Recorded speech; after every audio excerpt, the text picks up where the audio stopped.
Sarah stared at her coffee cup, watching the foam dissolve into nothing like her enthusiasm for this entire evening. She'd agreed to this blind date only because her best friend Maya had begged her. "Marcus is different," Maya had said. "He's kind. You'll see." But sitting across from him now, in a softly lit cafe filled with quiet chatter and the smell of roasted beans, Sarah felt that familiar heaviness, the quiet ache of disappointment. Marcus wasn't unpleasant.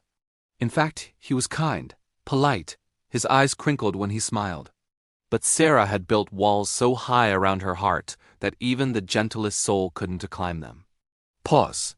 3 years had passed since her fiancé had walked away, leaving her in the apartment they were supposed to share forever. Since that day, she'd promised herself she'd never be that vulnerable again.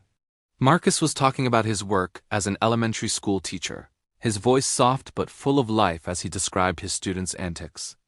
Sarah smiled politely, planning her escape, finish the coffee, make an excuse, and go home to her safe, quiet routine. But then, something changed. Marcus paused. His expression softened. His hands trembled slightly as he set down his cup. "I should probably mention," he said quietly, "I have a 7-year-old daughter. Her name's Lily.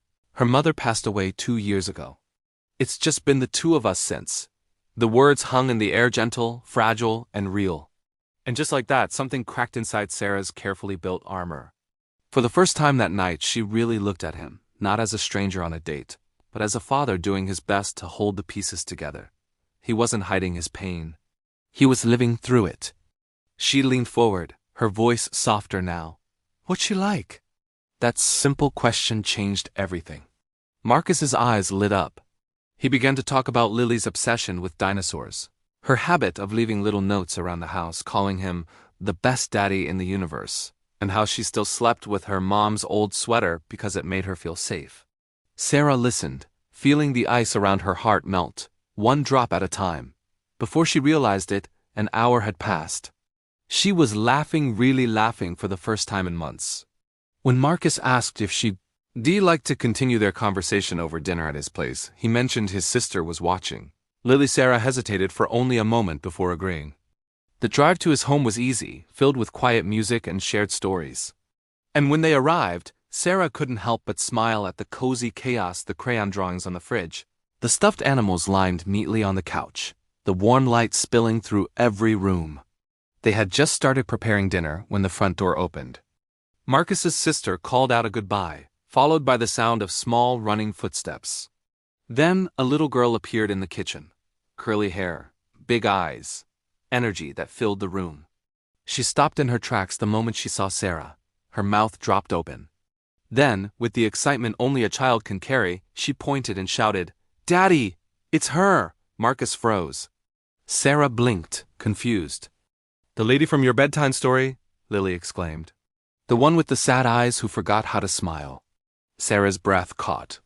Marcus's face turned red as he knelt down, whispering for Lily to calm down, but the little girl just kept going.